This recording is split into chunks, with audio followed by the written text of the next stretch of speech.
ഈശോമിശിഹായ്ക്ക് സ്തുതിയായിരിക്കട്ടെ. പരിശുദ്ധ അമ്മയോടൊപ്പമുള്ള എൻ്റെ ജീവിതയാത്രയുടെ ഓർമ്മത്താളുകളിലേക്ക് നിങ്ങൾക്കെല്ലാവർക്കും ഒരിക്കൽ കൂടി സ്വാഗതം. കഴിഞ്ഞ വോളിയത്തിൽ ഞാൻ നിങ്ങളോട് എല്ലാവരോടും പങ്കുവച്ചത് പരിശുദ്ധ അമ്മയുടെ കൈപിടിച്ചുള്ള എൻ്റെ ജീവിതയാത്രയുടെ തുടക്കത്തെക്കുറിച്ചായിരുന്നു. എങ്ങനെയാണ് കുഞ്ഞീശോയെ ഞാൻ പരിചയപ്പെട്ടെന്നും, എങ്ങനെയാണ് പരിശുദ്ധ അമ്മയെ എൻ്റെ അമ്മയായി ഞാൻ സ്വീകരിച്ചതെന്നും, എങ്ങനെയാണ് ഈശോയുടെ കഴുതയാവണമെന്നുള്ള ആഗ്രഹം എന്നുള്ളുണ്ടായെന്നും, പരിശുദ്ധ അമ്മ ഒരുപാട് മിന്നാമിനുങ്ങികളിലൂടെ എൻ്റെ ജീവിതത്തെ വെളിച്ചത്തിലേക്ക്, പ്രതീക്ഷയുടെ വെളിച്ചത്തിലേക്ക് നയിച്ചതെന്നും ഒക്കെയാണ് ഞാൻ കഴിഞ്ഞ വോളിയത്തിൽ നിങ്ങളോട് പങ്കുവച്ചത്. ഈ ഒരു തുടക്കം എന്ന് പറയുന്ന കാലഘട്ടം ഒരുപക്ഷെ എൻ്റെ ഒരു ടീനേജ് ഏജ് വരെ വളരെ വ്യക്തമായിട്ട് എൻ്റെ വിശ്വാസത്തിൽ പരിശീലിപ്പിക്കാനായിട്ട് സാധിച്ചു. പരിശുദ്ധ അമ്മ എൻ്റെ മുൻപിലേക്ക് കാണിച്ചു തന്ന ഒരുപാട് ചെറിയ ചെറിയ മിന്നാമിനുങ്ങുകൾ എൻ്റെ ജീവിതത്തിൻ്റെ വഴിത്താറകൾ കുറേ കൂടി വ്യക്തതയുള്ളതാക്കി എന്നെ മുന്നോട്ട് നയിച്ചൊരു കാലഘട്ടം എനിക്കുണ്ടായിരുന്നു. അത് ഇന്നും നിലനിൽക്കുന്നുണ്ടെങ്കിൽ പോലും എൻ്റെ ടീനേജ് പ്രായം വരെ, ഒരു 16-17 വയസ്സ് വരെ എന്നെ നയിച്ചത് ഇത്തരത്തിൽ ഒരുപാട് ചെറിയ ചെറിയ ചെറിയ മിന്നാമിനുങ്ങുകളാണ്. ഞാൻ പറഞ്ഞതുപോലെ ബൈബിളിലെ കുറേ കഥാപാത്രങ്ങളെ കൂടുതൽ അടുത്തറിയാനും, അതുപോലെ തന്നെ വിശുദ്ധന്മാരുടെ ജീവിതകഥകൾ കൂടുതലായിട്ട് ആഗ്രഹത്തോടെ പഠിച്ച് മനസ്സിലാക്കാനും ഒക്കെ എന്നെ സഹായിച്ച ഒരു കാലഘട്ടമായിരുന്നു 17-18 വയസ്സ് വരെയുള്ളത്. എൻ്റെ ജീവിതത്തിൽ എന്നും എല്ലാവരും എന്നോട് ചോദിക്കും, what is your biggest dream? എന്താണ് നിൻ്റെ ജീവിതത്തിൽ ഏറ്റവും വലിയ ആഗ്രഹം? എൻ്റെ ജീവിതത്തിൽ ഏറ്റവും വലിയ ആഗ്രഹം എനിക്കൊരു വിശുദ്ധനാവണം. ഞാൻ ഇത്രയും തീവ്രമായ ആഗ്രഹത്തോടെ ആഗ്രഹിച്ചത് വേറൊന്നുമില്ല. അത്രത്തോളം ആഗ്രഹത്തോടെ ഞാൻ വിശുദ്ധനാവണമെന്ന് ആഗ്രഹിച്ചിരുന്നു. അത് ആകാൻ പറ്റുമോ ഇല്ലയോ ഇതൊന്നും എനിക്കറിയാൻ പാടില്ല. അതിനെന്ത് ചെയ്യണം ഒന്നും എനിക്കറിയില്ല. എന്നെക്കൊണ്ട് എൻ്റെ ജീവിത സാഹചര്യത്തിൽ ചെയ്യാൻ പറ്റുന്ന എല്ലാ നന്മകളുടെ കാര്യങ്ങളും ഞാൻ ചെയ്യാൻ ശ്രമിച്ച ഒരു നല്ലൊരു ടീനേജ് കാലഘട്ടം എനിക്കുണ്ട്.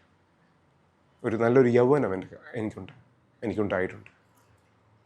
ഇന്നും ഞാനത് ആഗ്രഹിക്കുന്നു. ഒരുപക്ഷെ നമ്മളെല്ലാവരിലും ആ നന്മയുണ്ട്, ആ നന്മയുടെ അരൂപിയുണ്ട്. ഇതെല്ലാം ഒരുപാട് മിന്നാമിനുങ്ങളായ വിശുദ്ധരുടെയും അതുപോലെ തന്നെ നന്മയുടെ പ്രവാചകരായ നിരവധിയായ ആളുകളുടെ നന്മയുടെ പ്രകാശം നമ്മളിലേക്ക് സ്വീകരിക്കുമ്പോൾ സ്വാഭാവികമായിട്ട് നമ്മളും വിചാരിക്കും, മിന്നാമിനുങ്ങളുടെ ഒരു തിളക്കം എനിക്കും ഉണ്ടല്ലോ എന്ന്. അത്രയേ ഉള്ളൂ. പക്ഷേ അത് നമ്മളാൽ ഒരാളെ ദ്രോഹിക്കുന്ന ഒരു പ്രവൃത്തിയും ചെയ്യാതെ ഏറ്റവും നിഷ്കളങ്കതയോടെ, ഏറ്റവും സൗമ്യതയോടെ എല്ലാവരോടും പെരുമാറാനും ഒക്കെയുള്ളൊരു അനുഗ്രഹത്തിലേക്ക് കർത്താവ് വഴി നയിച്ച ഒരു യൗവനം എനിക്ക് ധൈര്യത്തോടെ ക്യാമറയുടെ മുന്നിൽ പറയാൻ പറ്റും. പരിശുദ്ധ അമ്മ എൻ്റെ ജീവിതത്തിലേക്ക് മിന്നാമിനുങ്ങളിലൂടെ നൽകിയ ആ നന്മയുടെ ഒരു തിരിവട്ടം ഉണ്ടായിരുന്നു.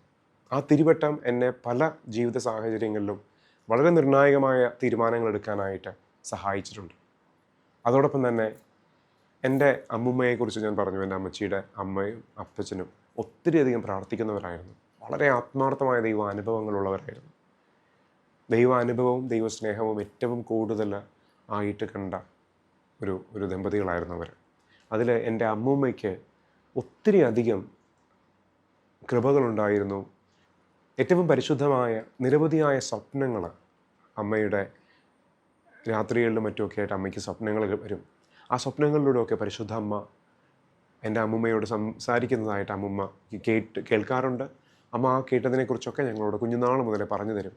പരിശുദ്ധ അമ്മ ഇന്ന് വന്നിരുന്നു, ഇങ്ങനെ പറഞ്ഞു, പരിശുദ്ധ അമ്മയെ ഞാൻ ഇന്ന് കണ്ടിരുന്നു. അത് പറയുമ്പോഴൊക്കെ അമ്മ ഇങ്ങനെ കരഞ്ഞുകൊണ്ട് പറയുമായിരുന്നു. അമ്മമ്മ ഞങ്ങളോട് സംസാരിച്ചു കൊണ്ടിരിക്കുമ്പോൾ പറയും, പരിശുദ്ധ അമ്മ ഇവിടെയുണ്ട്. അപ്പോൾ കുട്ടിക്കാലം മുതലേ ഞാൻ കേൾക്കുന്നത് ഇങ്ങനെ ഒരു വളരെ ഡിവൈനായിട്ടുള്ളൊരു ലൈഫാണ്. എല്ലായ്പ്പോഴും വിശുദ്ധരെക്കുറിച്ച് കേൾക്കുന്നു, എല്ലായ്പ്പോഴും വിശുദ്ധരെക്കുറിച്ച് ഓർക്കുന്നു, അവർ പോയ വഴികളെക്കുറിച്ച് ഓർക്കുന്നു. അവരെല്ലാം അനുഭവിച്ച ആ ദൈവ അരൂപിയെക്കുറിച്ച് മനസ്സിലാക്കി കഴിയുമ്പോൾ പരിശുദ്ധ ദിവ്യകാരുണ്യത്തോട് അതിയായ സ്നേഹം നിർമ്മലതയോടെ കാത്തു സൂക്ഷിക്കപ്പെട്ട് കഴിയുമ്പോൾ നമുക്കും തോന്നി തുടങ്ങും, നമ്മുടെ ജീവിതത്തിൽ നമ്മൾ കാണുന്ന ചെറിയൊരു സ്വപ്നത്തിലൂടെ ആയിരിക്കാം, ചിലപ്പോൾ നമ്മളുടെ പ്രാർത്ഥനാ വേളയിൽ നമ്മുടെ മനസ്സിലേക്ക് വരുന്നൊരു ചെറിയ ചിന്തയിലൂടെ ആയിരിക്കാം പരിശുദ്ധമ്മ നമ്മോട് സംസാരിക്കുന്നുവെന്ന്, പരിശുദ്ധനായ തമ്പുരാൻ നമ്മോട് സംസാരിക്കുന്നുവെന്ന് നമുക്ക് തോന്നി തുടങ്ങുന്ന ഒരു പ്രായമായിരുന്നു എൻ്റെ ഒരു 16-17 വയസ്സ് കാലഘട്ടം. ഏറ്റവും വലിയ അനുഗ്രഹം ആ കാലഘട്ടത്തിൽ എനിക്കുണ്ടായത്, ഞാൻ കെറ്റിക്കിസം പഠിപ്പിച്ച് തുടങ്ങുന്നതിന് തൊട്ട് മുൻപായിട്ട്, കെറ്റിക്കിസം പഠിച്ചു തീരുന്ന 11ാം ക്ലാസ്സിലാണ് ഞാൻ കെറ്റിക്കിസം പഠിച്ചു തീരുന്നത്. അപ്പോൾ +2 മുതൽ എന്ത് ചെയ്യും, എങ്ങനെയാണ് വിശ്വാസ പരിശീലനം കണ്ടിന്യൂ ചെയ്ത് പോവുക. അപ്പോൾ എൻ്റെ സാറിനോട് ഞാൻ ചോദിച്ചു, KTKSM സാറിനോട്, സാർ ഞങ്ങൾക്കൊരു 12ാം ക്ലാസ് തുടങ്ങാമോ? സാർ പറഞ്ഞു 11ാം ക്ലാസ് വരെ നമുക്കുള്ളൂ, അപ്പോൾ ഇനി വല്ല ജീസസ് യൂത്തിലൊക്കെ പോകാം നമുക്ക്. അങ്ങനെയാണ് ഞാൻ പഠിച്ച പ്രീ ഡിഗ്രി ക്ലാസ്സിൽ, അന്ന് അക്യുനാസ് കോളേജിലാണ് ഞാൻ, അവിടെ എടക്കൊച്ചിയിൽ അക്യുനാസ് കോളേജിലാണ് ഞാൻ പ്രീ ഡിഗ്രി പഠിക്കുന്നത്. മഹാത്മാഗാന്ധി യൂണിവേഴ്സിറ്റിയുടെ ചരിത്രത്തിലെ ഏറ്റവും അവസാനത്തെ പ്രീ ഡിഗ്രി ബാച്ചായിരുന്നു ഞങ്ങളുടേത്. അവിടെ പ്രീ ഡിഗ്രിക്ക് ചേരുമ്പോൾ 16ാമത്തെ വയസ്സിൽ ഞാൻ ആദ്യമായിട്ട് ജീസസ് യൂത്ത് കൂട്ടായ്മയെക്കുറിച്ച് കേൾക്കുന്നു, ജീസസ് യൂത്ത് കൂട്ടായ്മയുടെ ഭാഗമാകുന്നു. പിന്നീട് ജീസസ് യൂത്തിൻ്റെ ഭാഗമായി കഴിയുമ്പോൾ, അവരുടെ കൂടെ പ്രാർത്ഥിക്കാനായിട്ട് തുടങ്ങിക്കഴിഞ്ഞപ്പോൾ, അവിടുന്ന് നല്ല മനോഹരമായ ദൈവാനുഭവങ്ങൾ പങ്കുവയ്ക്കുന്നവരുടെ കൂടെ ആയി പ്രവർത്തിക്കാൻ സാധിച്ചപ്പോൾ എൻ്റെ ജീവിതത്തിലെയും പ്രാർത്ഥനയുടെ അരൂപി വളരെ ശക്തമായി. വ്യക്തിപരമായ പ്രാർത്ഥനകളിലേക്ക് കൂടുതൽ ശ്രദ്ധിക്കാനായിട്ട് സാധിച്ചു. ഓരോ നിമിഷത്തിലും പരിശുദ്ധാത്മാവിൻ്റെ കൃപകളും അനുഗ്രഹങ്ങളും സംസാരിക്കുന്ന ഒരു കൂട്ടം ആളുകളോടൊപ്പം ചേർന്ന് പ്രവർത്തിക്കാൻ സാധിച്ചപ്പോൾ ആത്മാവിൻ്റെ വരങ്ങളും ദാനങ്ങളും സ്വപ്നങ്ങളും ഒക്കെ നമുക്ക് വരാനായിട്ട് തുടങ്ങിയെന്ന് ഞങ്ങൾ വിശ്വസിക്കുന്നു. ഞങ്ങൾ പലർക്കും ഇത്തരത്തിലുള്ള വിഷൻസും മറ്റുമൊക്കെ കിട്ടുമ്പോൾ ഇതൊക്കെ ഞങ്ങൾ അങ്ങോട്ടും ഷെയർ ചെയ്യാനായിട്ട് തുടങ്ങി. അതിലൊക്കെ ഫോർമേഷൻ എൻ്റെ വീട്ടിൽ എൻ്റെ അമ്മൂമ്മ എനിക്ക് പറഞ്ഞു തന്ന ആ ചെറിയ ചെറിയ റിഫ്ലക്ഷൻസാണ്. അമ്മ കണ്ട പരിശുദ്ധ അമ്മയെക്കുറിച്ചുള്ള ഭാവനകളാണോ, യാഥാർത്ഥ്യമാണോ, കഥയാണോ, സ്വപ്നമാണോ, ഒന്നും മനസ്സിലാക്കാൻ പറ്റാത്ത രീതിയിൽ അമ്മ പറഞ്ഞു തന്ന ഒരുപാട് കഥകൾ എൻ്റെ മനസ്സിലെ സ്വാധീനിച്ചു. അത് കഥകളാണെന്ന് ഞാൻ വിശ്വസിക്കുന്നില്ല, അതെല്ലാം അമ്മയുടെ അനുഭവങ്ങളായിരുന്നു. കാരണം ഞാൻ അമ്മ എന്ന് പറയുന്നത് അമ്മുമ്മയാണ്. ആ അമ്മുമ്മ കരഞ്ഞ് കൊണ്ട് വളരെ സ്നേഹത്തോടെ പരിശുദ്ധ അമ്മ വന്ന കാര്യങ്ങൾ പറയുമ്പോൾ ഞാൻ ആഗ്രഹിച്ചിരുന്നു പരിശുദ്ധ അമ്മ എൻ്റെ അടുത്തും വന്നിരുന്നെങ്കിലും. അപ്പോൾ അങ്ങനെ ഒരു യൗവന കാലഘട്ടമുണ്ട്. പരിശുദ്ധ അമ്മയെ കാണാനായിട്ട്, പരിശുദ്ധ അമ്മയുടെ സാന്നിധ്യം അനുഭവിക്കാനായിട്ട് ഒരുപാട് തീവ്രതയോടെ ആഗ്രഹിച്ച ഒരു യൗവന കാലഘട്ടം എനിക്കുണ്ടായിട്ടുണ്ട്. ഇന്ന് ഞാൻ നിങ്ങളോട് പങ്കുവയ്ക്കാനായിട്ട് പോകുന്നത് അത്തരത്തിൽ എൻ്റെ ജീവിതത്തിലുണ്ടായി ഒരിക്കലും മറക്കാൻ പറ്റാത്ത 4 ദിവ്യമായ അനുഭവങ്ങൾ. അവയെക്കുറിച്ചാണ് ഇന്നത്തെ ഈ എപ്പിസോഡിലൂടെ എനിക്ക് പങ്കുവയ്ക്കേണ്ടത്.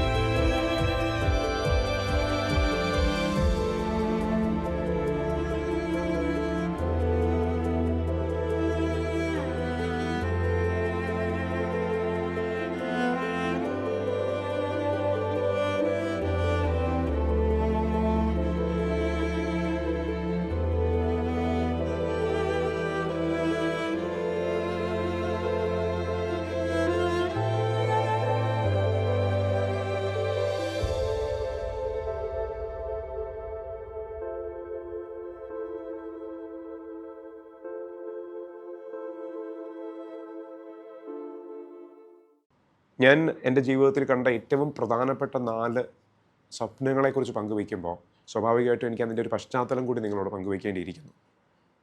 2001 ഓഗസ്റ്റ് മാസം മുണ്ടംവേലി എന്ന് പറയുന്ന സ്ഥലത്ത്, കൊച്ചിയിൽ മുണ്ടംവേലി എന്ന് പറഞ്ഞ സ്ഥലത്ത് സെൻറ്റ് ലൂയിസ് ദേവാലയത്തിൽ ജീസസ് യൂത്ത് കൂട്ടായ്മ ഒരുക്കിയ ഒരു യുവജന ധ്യാനം ഉണ്ടായിരുന്നു. ആ ധ്യാനം കോർഡിനേറ്റ് ചെയ്യാനായിട്ട് പ്രവർത്തിച്ചിരുന്നവരിലെ ഏറ്റവും ഇളയ ആൾ ഞാനായിരുന്നു. ഏറ്റവും ചെറിയ കുട്ടി, 17 വയസ്സേ ഉള്ളൂ. ഞാൻ BCom ഫസ്റ്റ് ഇയർ പഠിക്കുന്നു സെൻറ്റ് ആൽബർട്ട്സ് കോളേജ് എറണാകുളത്ത്. ആ ധ്യാനം അന്ന് നടത്തിയത് അവിടുത്തെ സ്കൂളിൻ്റെ ഹാളിലായിരുന്നു, അതായത് LP സ്കൂളിൻ്റെ ഹാളിലായിരുന്നു. അപ്പോൾ വലിയ അടച്ചുറപ്പൊന്നും ഇല്ലാതിരുന്നത് കൊണ്ട് തന്നെ ഞങ്ങൾ അവിടെ വാടകയ്ക്ക് എടുത്ത് വെച്ചിരുന്ന ഒരുപാട് സാമഗ്രികളുണ്ടായിരുന്നു. ലൈറ്റുകളും അതുപോലെ ഫാനും ഒത്തിരി കാര്യങ്ങളുണ്ടായിരുന്നു. അപ്പോൾ അതിനൊക്കെ കാവൽ കിടക്കുക എന്ന് പറയുന്ന ഒരു ഉത്തരവാദിത്വമായിരുന്നു ഞങ്ങളുടെ കോർഡിനേഷൻ ടീമിൻ്റെ. ആൺകുട്ടികളായ ഞങ്ങളായിരുന്നു അതിന് കാവൽ കിടന്നിരുന്നത്. അതിൽ ഏറ്റവും പേടിത്തൊണ്ടനായിരുന്നു ഞാൻ. അപ്പോൾ ഞാൻ എന്ന് പറയുന്ന 17 വയസ്സുകാരനും ബാക്കി നമ്മുടെ ചേട്ടന്മാരൊക്കെ ആയിരുന്നു ഞങ്ങളവിടെ കാവൽ കിടന്നിരുന്ന രാത്രി. അപ്പോൾ ആ രാത്രിയിൽ, അതായത് പകല് സമയത്ത് ധ്യാനം പ്രസംഗിക്കുകയും രാത്രി സമയത്ത് അവിടെ ആ ഹാളിന് കാവൽ കിടക്കുകയും ചെയ്യുമ്പോൾ ഞങ്ങൾ കിടന്നിരുന്നത് ആ ധ്യാനം പ്രസംഗിക്കുന്ന അതേ ഹാളിൽ.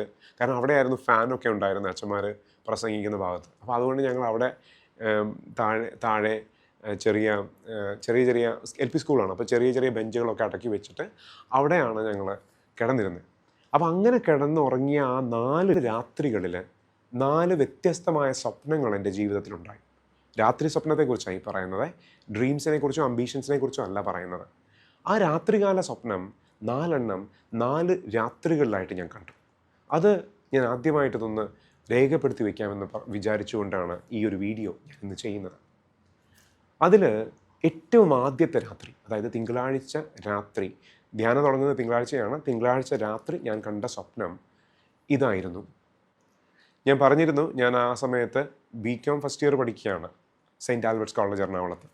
അപ്പോൾ ഞാൻ കണ്ട സ്വപ്നത്തിൽ ഞാൻ കാണുന്നത് സെയിൻറ്റ് ആൽബർട്ട്സ് കോളേജിൻ്റെ കോറിഡോറിൽ 2ാം നിലയിൽ അഡ്മിൻ ഓഫീസിൻ്റെ നേരെ ഓപ്പോസിറ്റായിട്ട് ഒരു ചെറിയൊരു വാട്ടർ കണക്ഷൻ ഉണ്ടായിരുന്നു. അപ്പോൾ അവിടെയാണ് ഞങ്ങൾ സാധാരണ ഉച്ചനേരത്തെ ഭക്ഷണം കഴിഞ്ഞിട്ട് പാത്രങ്ങൾ കഴുകുക. അപ്പോൾ അത് കഴുകി ഞാനിങ്ങനെ എടുത്ത് വരുന്ന വഴിക്ക് പെട്ടെന്ന് ആകാശത്തിൻ്റെ മുകളിൽ മരങ്ങളുടെ ഇടയിലൂടെ ഞാൻ പരിശുദ്ധ അമ്മയെ കണ്ടു.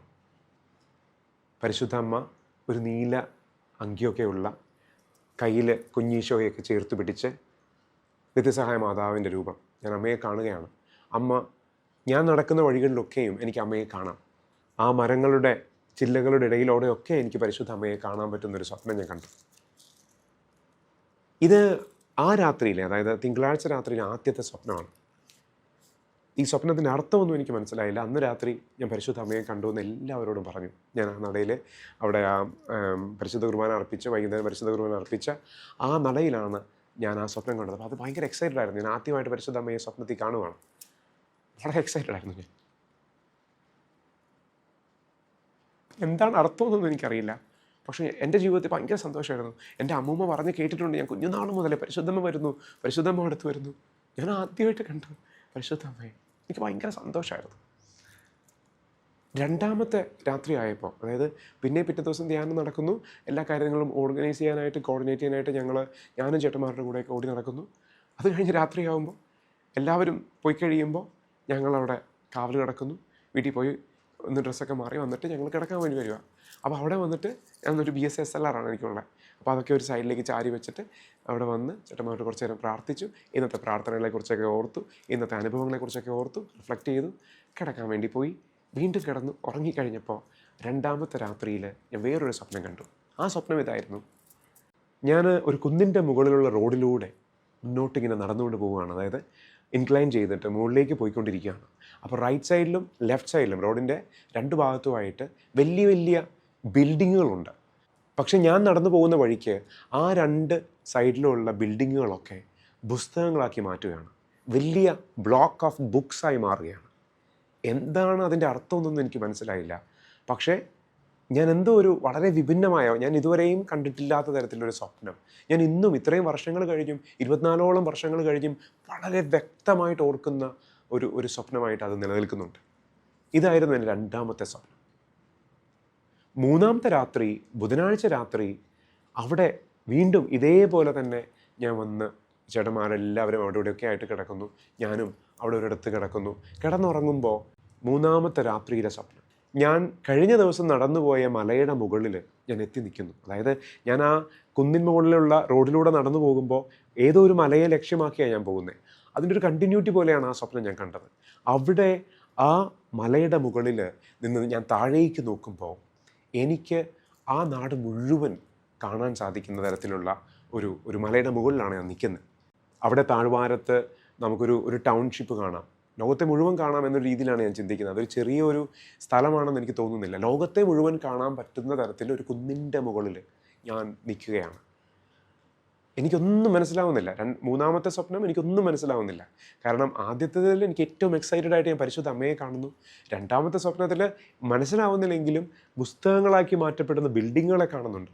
3ാമത്തെ സ്വപ്നത്തിൽ അവിടെ ചെന്ന് നിൽക്കുമ്പോൾ ഒരു താഴ്വാരം മുഴുവൻ എനിക്ക് കാണാം. പക്ഷെ അതിൻ്റെ അർത്ഥം എന്താണെന്നൊന്നും മനസ്സിലാവുന്നില്ല. കഴിഞ്ഞു 4ാമത്തെ രാത്രി, അതായത് വ്യാഴാഴ്ച രാത്രി.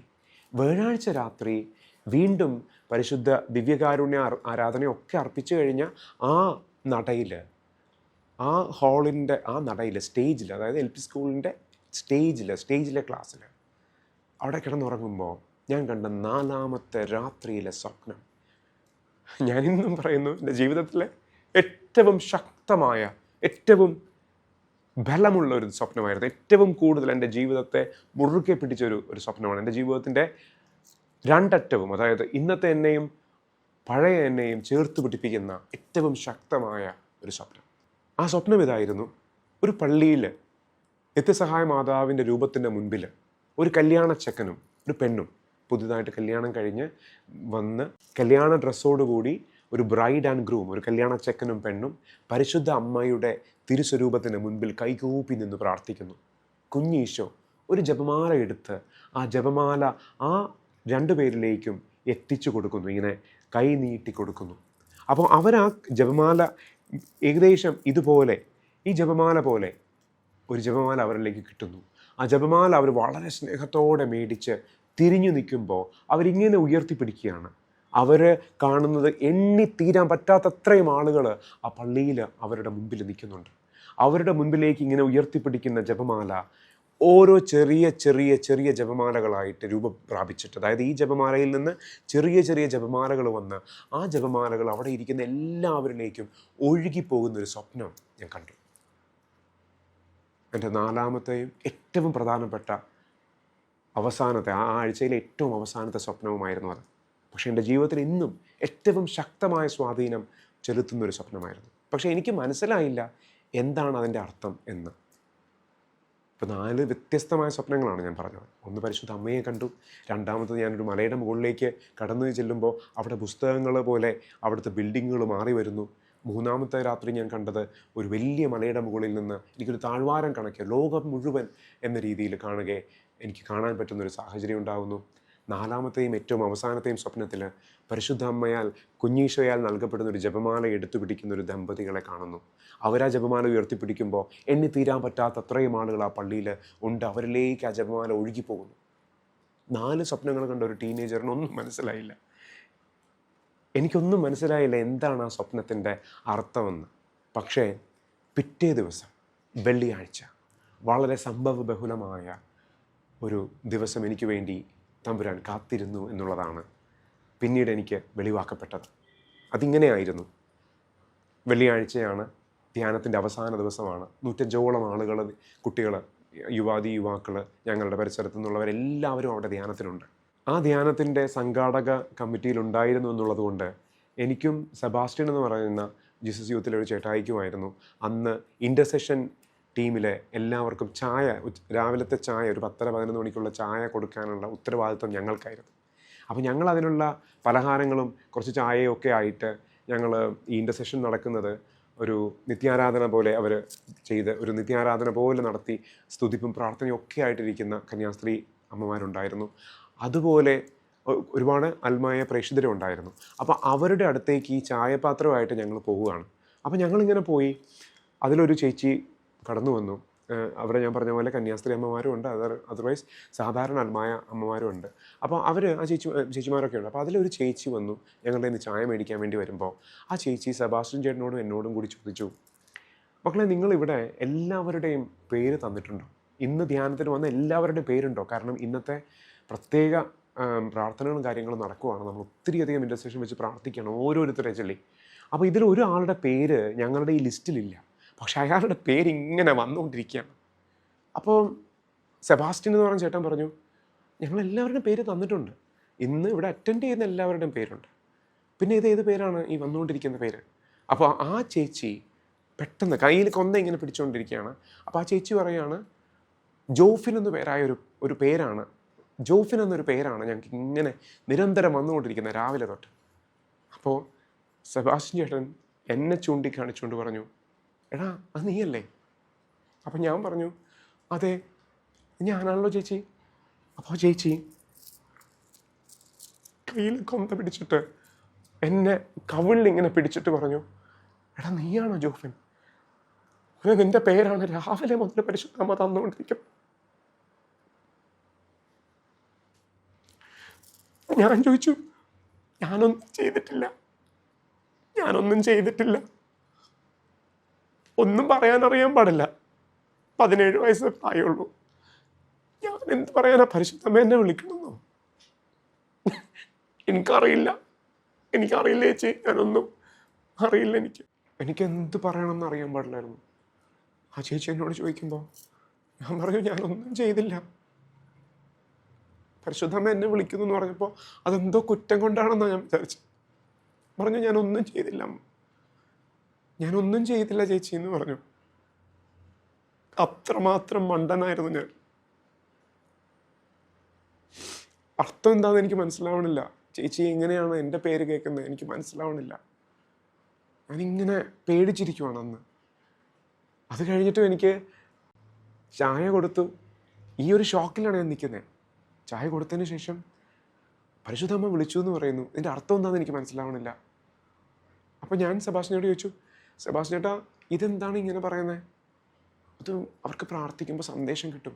ഓരോരുത്തരെയും കുറിച്ച് ഓരോ കാര്യങ്ങൾ പ്രാർത്ഥനയിൽ സന്ദേശം കിട്ടും. ഞാൻ പറഞ്ഞു, അതെങ്ങനെ കിട്ടും?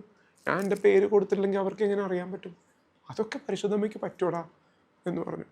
അപ്പം എനിക്കിതൊന്നും മനസ്സിലാവണില്ല. ഞാൻ ഇതൊന്നും അറിയാതെ വീണ്ടും അന്ന് ദിവസത്തെ എനിക്ക് വേറെയും കുറേ കാര്യങ്ങൾ ചെയ്യാനുണ്ട്. ഞാൻ അവിടെ പാത്രം കഴുകാനുള്ള വെള്ളം എടുക്കാനുണ്ട്, ഒരുപാട് പണികൾ ചെയ്യാനുണ്ട് എല്ലാവരുടെയും കൂടെ. ഞങ്ങളൊരു 5-10 ചേട്ടന്മാരാണ് ഇതൊക്കെ ചെയ്യുന്നത്. അപ്പോൾ അതിൽ ഏറ്റവും ഇളയ ആളാണ് ഞാൻ. അപ്പോൾ ഞാനിങ്ങനെ ഇവരുടെ കൂടെ നടക്കുവാണ് എന്തെങ്കിലുമൊക്കെ എടുത്തു കൊടുക്കാനൊക്കെ ആയിട്ട്. അപ്പോൾ ആ സമയത്ത് ദിവ്യകാരുണ്യ ആരാധനയുടെ സമയം ആയി. വൈകുന്നേരം 3:30 ആയപ്പോൾ എനിക്ക് മനസ്സിലായില്ല. ഇങ്ങനൊരു വിളി രാവിലെ വന്നു. ഉച്ചക്കത് ഊണ് കഴിച്ചു. ഞാൻ ഇപ്പോഴും ഓർക്കുന്നുണ്ട്, മീൻകറി ആയിരുന്നു ഉച്ചയ്ക്ക്. ഞാൻ പേടിച്ചുകൊണ്ടാണ് കഴിക്കണേ. ഇതെന്താണ് ഇത് പറഞ്ഞത്? എന്താണിത്? എൻ്റെ മനസ്സ് മുഴുവൻ ഈ അങ്കലാപ്പാണ്. എന്താണ് ഇപ്പോൾ ആ ചേച്ചി പറഞ്ഞത്? എനിക്കത് മനസ്സിലാക്കാൻ പറ്റുന്നില്ല.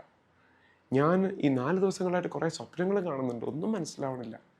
അത് കഴിഞ്ഞ് ഉച്ചയ്ക്ക് നേരത്ത് 3:30-4 മണിക്കാണ് ചായ കുടി. അപ്പോൾ ഈ ചായ കുടിക്ക് മുൻപായിട്ടാണ് ദിവ്യകാരുണ്യ ആരാധന എഴുന്നള്ളി വെച്ചിട്ട് ദിവ്യകാരുണ്യ ആരാധന നടത്തുന്നത്. ഈ സമയത്ത് ഞങ്ങൾക്ക് വൈകുന്നേരത്തെ ചായക്കുള്ള വെള്ളം നിറച്ചിടാനുണ്ട് വീപ്പയിൽ. അപ്പോൾ ഇത് നടക്കണം, അത്യാവശ്യമാണ്. അപ്പോൾ ഞാനും, എനിക്ക് തോന്നുന്നു അന്ന് പൊന്നഞ്ചേട്ടനാണെന്ന് തോന്നുന്നു, പൊന്നഞ്ചേട്ടനും ഞാനും കൂടിയാണ് ആ വെള്ളം എടുക്കാൻ പോയിരിക്കുന്നത്. അപ്പോൾ ആ ചേട്ടനും ഞാനും കൂടി മുണ്ടവേലി പള്ളിയിലെ അന്നത്തെ കിണറിൽ നിന്നുണ്ടെങ്കിൽ വെള്ളം കോരിയെടുക്കുക. ഞങ്ങൾ കൊച്ചി ഭാഷയിൽ പറഞ്ഞാൽ മാട്ടം എന്ന് പറയും. കുടത്തിൽ ഞങ്ങൾ ഇങ്ങനെ നിറച്ചിട്ട് കൊണ്ടുവന്ന് ഈ വീപ്പയിൽ ഒഴിക്കുക. ഞാൻ ഇങ്ങനെ ബാക്ക് ആൻഡ് ഫോർത്ത് പോയി വന്നുകൊണ്ടിരിക്കുക. അങ്ങനെ കൊണ്ടിരിക്കുമ്പോൾ പെട്ടെന്ന് അവിടെ ദിവ്യകാരുണ്യ ആരാധന തുടങ്ങി. വേഗം വാന്ന് കാണിച്ചു. ചേട്ടൻ മുൻപുള്ള അവിടെയുള്ള അകത്തുള്ള കോർഡിനേറ്റേഴ്സ് ഇങ്ങനെ കൈകൊണ്ട് കാണിച്ചു, വേഗം വാ. അപ്പോൾ ഞങ്ങളിങ്ങനെ ലാസ്റ്റ് ലാപ്പ് ഓഫ് വാട്ടർ കൂടി എടുത്തുകൊണ്ട് വരുവാണ്. ഞങ്ങളിങ്ങനെ കൈ പിടിച്ചുകൊണ്ട് വരികയാണ്. ഞങ്ങൾ പറഞ്ഞു കഴിഞ്ഞാൽ മാട്ടതുമായിട്ട്. അപ്പോഴേക്കും പാട്ടൊക്കെ തുടങ്ങി, ചെറുതായിട്ട് സ്തുതിപ്പൊക്കെ തുടങ്ങി. ഞങ്ങളിത് ഇപ്പോൾ തീർക്കാമെന്ന് പറഞ്ഞിട്ട് തീരണമില്ല. അപ്പോൾ അത് തീർത്തിട്ട് വരാൻ വേണ്ടിയിട്ടുള്ള വായുവിൽ ഇങ്ങനെ വരുന്നുകൊണ്ടിരിക്കുമ്പോൾ പെട്ടെന്ന് അച്ഛനിങ്ങനെ സ്തുതിച്ചുകൊണ്ടിരിക്കുമ്പോൾ അച്ഛൻ പറഞ്ഞൊരു പേരുണ്ട്. അച്ഛൻ പറഞ്ഞു, അന്ന് ബഹുമാനപ്പെട്ട ജോസുപ്പാണി അച്ഛനാണ് ചിറ്റൂർ ധ്യാന കേന്ദ്രത്തിലെ ജോസുപ്പാണി അച്ഛനാണ് ആ ധ്യാനം നയിക്കുന്നത്. അപ്പോൾ അദ്ദേഹം സ്തുതിച്ച് ആരാധിച്ച് ഓരോരുത്തരുടെ പേരുകൾ ഇങ്ങനെ ഓരോ കാര്യങ്ങൾ ഇങ്ങനെ പറഞ്ഞു തുടങ്ങുകയാണ്. അപ്പോൾ ഞങ്ങൾ ലാസ്റ്റ് ലാപ്പ് വാട്ടർ ഒഴിക്കുവാണ്. അത് ഒഴിക്കാൻ വേണ്ടിയിട്ട് ഇങ്ങനെ ഓടി വരുക. അപ്പോൾ ഞാനതിങ്ങനെ ഓടി എടുത്തുകൊണ്ട് വരുന്ന വഴിക്ക് അച്ഛൻ വിളിച്ചു പറയുന്ന ഒരു സ്വരം ഞാൻ കേൾക്കുന്നുണ്ട്. ജോഫിനെന്നു പേരായ മകനെ പരിശുദ്ധമ്മ പ്രത്യേകമായി വിളിക്കുന്നു, ഈശോയ്ക്ക് വേണ്ടി വലിയൊരു ദൗത്യം ചെയ്യാൻ. എന്ത്? എനിക്ക് മനസ്സിലായില്ല എന്ന രീതിയിൽ ഞാൻ എൻ്റെ പേരല്ലേ ഈ പറഞ്ഞിരിക്കുന്നത്. എനിക്ക് മനസ്സിലാവണില്ലല്ലോ എന്ന് പറഞ്ഞ രീതിയിൽ ഞങ്ങളുടെ കൊച്ചി ഭാഷയിൽ പറഞ്ഞ മാട്ടം എടുത്ത് ദൂരേക്ക് ഇട്ടേച്ച് ഞാൻ ഓടുക. എൻ്റെ റിലേ പോയി, കയ്യിൽ നിറയെ വെള്ളമാണെന്നൊന്നും ഓർക്കണില്ല. അത് താഴേക്ക് ഇട്ടിട്ട് ഞാൻ ഓടി അകത്ത് ആ ഹോളിലേക്ക് കയറി മുട്ടുമേ നിന്ന് കൈ വിരിച്ചു പിടിച്ച് ഞാൻ കരഞ്ഞു. എന്താണ് ഈ പറയുന്നത്? എനിക്ക് മനസ്സിലാവണില്ല. അച്ഛൻ ഒരു തവണയെ പറഞ്ഞുള്ളൂ, പക്ഷെ എൻ്റെ ഹൃദയത്തിൽ ഇത് മുഴങ്ങിക്കേട്ടുകൊണ്ടിരിക്കുക. ജോഫിൻ എന്നു പേരായ മകനെ പരിശുദ്ധമ പ്രത്യേകമായി വിളിക്കുന്നു, ഈശോയ്ക്ക് വേണ്ടി വലിയൊരു ദൗത്യം ചെയ്യാൻ. ഞാൻ എന്ത് ചെയ്യാനാ? എന്നെ കൊണ്ട് എന്ത് ചെയ്യാൻ പറ്റും? ഞാൻ എട്ടും പൊട്ടും തിരിയാത്തവനെന്നാണ് വീട്ടിലെല്ലാവരും പറയണേ. മണ്ടനാന്നാ എൻ്റെ കൂട്ടുകാരെല്ലാം പറയണേ. ബുദ്ധിയില്ലാത്തവനെന്നാ എൻ്റെ ടീച്ചർമാർ പറയണേ. ഈ മണ്ടനായ ഞാൻ, ആർക്കും വേണ്ടാത്തവനെന്ന് പറഞ്ഞ് മാറ്റി നിർത്തപ്പെട്ട ഞാൻ എന്ത് ഈശോയ്ക്ക് വേണ്ടി ചെയ്യാനാ? എനിക്കിത് ചെയ്യാനുള്ള അറിവൊന്നും ഇല്ലല്ലോ. ഞാൻ ഇങ്ങനെ ചോദ്യം ചോദിച്ചുകൊണ്ടിരിക്കാം മനസ്സിൽ. പക്ഷേ ഒരു കാര്യം മാത്രം ഞാൻ ഓർത്തു. വിലാപങ്ങളുടെ പുസ്തകത്തിൽ പറയുന്ന പോലെ ഒരു കാര്യം മാത്രമേ ഞാൻ ഓർത്തുള്ളൂ. ജീവിതത്തിൽ അന്നോളം ഞാൻ കേട്ടത്, നീ ഒന്നിനും കൊള്ളാത്തവനെന്നാ, നീ ആർക്കും വേണ്ടാത്തവനെന്നാ, നിന്നെ ഒന്നിനും കൊള്ളൂലെന്നാ. ആദ്യമായിട്ട് ഞാൻ കേൾക്കുവാണ് നിന്റെ തമ്പുരാന് വേണം. പരിശുദ്ധമ്മ വിളിക്കുന്നു എന്ന് പറയുന്നു, അച്ഛൻ വിളിച്ചു പറയുന്നു, പരിശുദ്ധമ്മ നിന്നെ വിളിക്കുന്നു. ഞാൻ വിചാരിച്ചു, ഈ ഒന്നിനും കൊള്ളാത്ത പൊട്ടനായ എന്നെ എന്തിനാ അമ്മ വിളിച്ചിട്ട്, ഞാൻ എന്ത് ചെയ്യുമെന്ന് അമ്മ വിചാരിക്കണേ. ഇപ്പൊ ഞാൻ ഇങ്ങനെ ചോദിച്ച് കരഞ്ഞ് പറഞ്ഞുകൊണ്ടിരിക്കുമ്പോ അന്ന് വൈകുന്നേരം മുഴുവൻ ഞാനിങ്ങനെ ഷോക്കില്ല.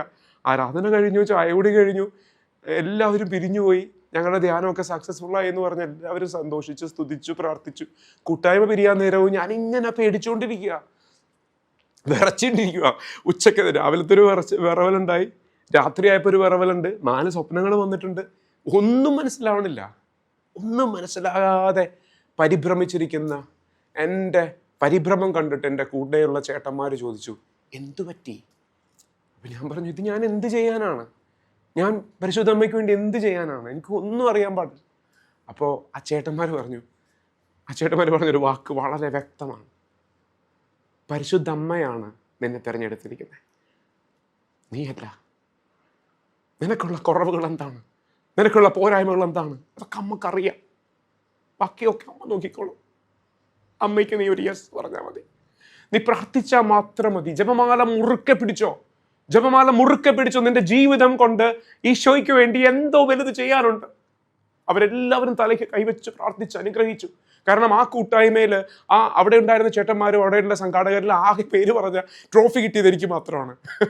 അപ്പോൾ അവരെല്ലാവരും എൻ്റെ തലയിൽ കൈവച്ച് പ്രാർത്ഥിക്കുവാണ്. ഒന്നും മനസ്സിലാകാതെ നിൽക്കുന്ന ഞാൻ കയ്യിലാകെയുള്ളത് മുറുക്കി പിടിച്ച കൊന്ത മാത്രമാണ് അന്നും ഇന്നും. അന്നിങ്ങനെ പ്രാർത്ഥിച്ചുകൊണ്ടിരുന്നപ്പോൾ എന്ത് ചെയ്യണമെന്ന് എനിക്ക് അറിയാനേ പാടില്ല. പക്ഷെ ആ ചേട്ടന്മാര് തലയിൽ കൈ ഇങ്ങനെ വെച്ചിട്ട് ഒത്തിരി നേരം പ്രാർത്ഥിച്ചു, സ്തുതിച്ചു. ലോകം മുഴുവൻ ഇവരെ കൊണ്ട് എന്ത് ചെയ്യാനാ പരിശുദ്ധമ്മ പോകുന്നത്? ആ കാര്യത്തിന് വേണ്ടി പരിശുദ്ധമ്മ ഒരുക്കണേന്നൊക്കെ പ്രാർത്ഥിച്ചു, സ്തുതിച്ചു, ഒരുപാട് നേരം സ്തുതിച്ചു. ഞാൻ ഒരുപാട് നേരം കരഞ്ഞു. 24 വർഷങ്ങൾക്ക് ശേഷം ഞാൻ വീണ്ടും ഈ ഒരു ഓർമ്മയെ ഓർത്തെടുക്കുമ്പോൾ തന്നെ ഞാൻ ഇത്രയും കരയുന്നുണ്ടെങ്കിൽ നിങ്ങൾക്ക് മനസ്സിലാകുമെന്ന് വിചാരിക്കുന്നു. എത്ര ശക്തമായ ഒരു അനുഭവവും ഓർമ്മയുമാണിത്. ഈ ഒരു ഓർമ്മ എനിക്ക് ഒരിക്കലും മറക്കാത്തതാണ്.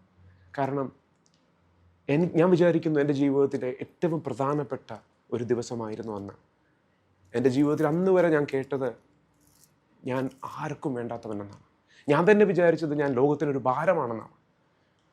ആർക്കും വേണ്ടാത്ത, ഒന്നിനും കൊള്ളാത്ത എന്ന് പറഞ്ഞ ആ അപകർഷതാബോധത്തിൽ കിടന്നിരുന്ന എന്നെ ജീവിതത്തിൽ ആദ്യമായിട്ട് നിന്നെ എനിക്ക് വേണം എന്ന് പേര് ചൊല്ലി വിളിച്ച ഒരു തമ്പുരാനെയും തമ്പുരാൻ്റെ അമ്മയെയും ഞാൻ അനുഭവിച്ചറിഞ്ഞ ദിവസമാണ്. അന്നു മുതൽ പിന്നെ ഞാൻ ഒരു കാര്യം ആഗ്രഹിച്ചിട്ടുള്ളൂ, ഈശോയെ ഇതാ ഞാൻ അങ്ങ് ആഗ്രഹിക്കുന്ന പോലെ എൻ്റെ ജീവിതത്തെ അങ്ങ് മാറ്റിയെടുക്കണേ. അങ്ങ് ആഗ്രഹിക്കുന്ന പോലെ ആ സമർപ്പണം അങ്ങേയറ്റത്തേക്ക് സമർപ്പിക്കാനായിട്ട് പിന്നീട് ഞാൻ ആഗ്രഹിച്ചത് മാത്രമേ ഉള്ളൂ. ഞാൻ വേറൊന്നും ചെയ്തില്ല. കൊതിയോടെ ഞാൻ ആഗ്രഹിച്ചു, കൊതിയോടെ ഞാൻ പ്രാർത്ഥിച്ചു, ഈശോയെ എന്നെ അങ്ങ് എന്തിനാണ് വിളിച്ചതെന്ന് എനിക്കറിയില്ല, പക്ഷേ അങ്ങ് എങ്ങോട്ട് വിളിച്ചാലും ഞാൻ വരാം, അങ്ങ് എങ്ങോട്ട് പോകാൻ പറഞ്ഞാലും ഞാൻ പോകാം, അങ്ങേക്ക് വേണ്ടി ശ്വാസം അവസാനിക്കുന്നവരെ ഞാൻ അങ്ങയുടേതാണ്.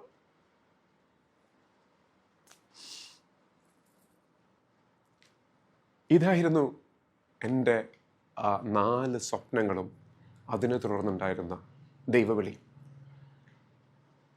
എൻ്റെ ജീവിതത്തെ ഏറ്റവും ശക്തമായി സ്വാധീനിച്ച ഒരു ദിവസത്തിൻ്റെ കൂടി ഓർമ്മയാണ്, അല്ലെങ്കിൽ ഒരാഴ്ചയുടെ കൂടി ഓർമ്മയാണ് ഈ ഒരു സന്ദേശത്തിലൂടെ, അല്ലെങ്കിൽ ഈ ഒരു എപ്പിസോഡിലൂടെ ഞാൻ പങ്കുവെച്ചത്. ഇനിയും ഇതുപോലെ ഒരുപാട് ഓർമ്മകൾ എനിക്ക് പങ്കുവയ്ക്കാനുണ്ട്. നിങ്ങളെല്ലാവരും എൻ്റെ കൂടെ ഉണ്ടാവുമെന്ന് ഞാൻ പ്രതീക്ഷിക്കുന്നു. കർത്താവ് നമ്മളെ പേര് ചൊല്ലി വിളിക്കുമ്പോൾ കർത്താവിന് നമ്മെക്കുറിച്ച് വ്യക്തമായ പദ്ധതിയുണ്ട്. നമ്മുടെ ബുദ്ധിക്ക് അതീതമായ മഹത്വവും നിഗൂഢമായ രഹസ്യങ്ങളും നമുക്ക് വെളിപ്പെടുത്തി തരാൻ ശക്തനായൊരു തമ്പുരാൻ നമ്മളോടൊപ്പം ഉണ്ട്. ഈശോയുടെ വിളിക്ക്, തമ്പുരാൻ്റെ വിളിക്ക് നമ്മൾ സ്വയം ഏൽപ്പിച്ചു കൊടുക്കുമ്പോൾ, നമ്മുടെ ജീവിതം പൂർണ്ണമായിട്ട് തമ്പുരാൻ്റെ കരങ്ങളിലേക്ക് ഏൽപ്പിച്ചു കൊടുക്കുമ്പോൾ, പിന്നെ നമ്മുടെ ജീവിതത്തിന് വേറൊരു നിറമായിരിക്കും, വേറൊരു ലെവലായിരിക്കും. ഇനിയും കൊണ്ട് ഒരുപാട് പറയാം. എല്ലാവരെയും കാത്തിരുന്നുകൊണ്ട് ഈശോ മിശിഹായ്ക്ക് സ്തുതിയായിരിക്കട്ടെ.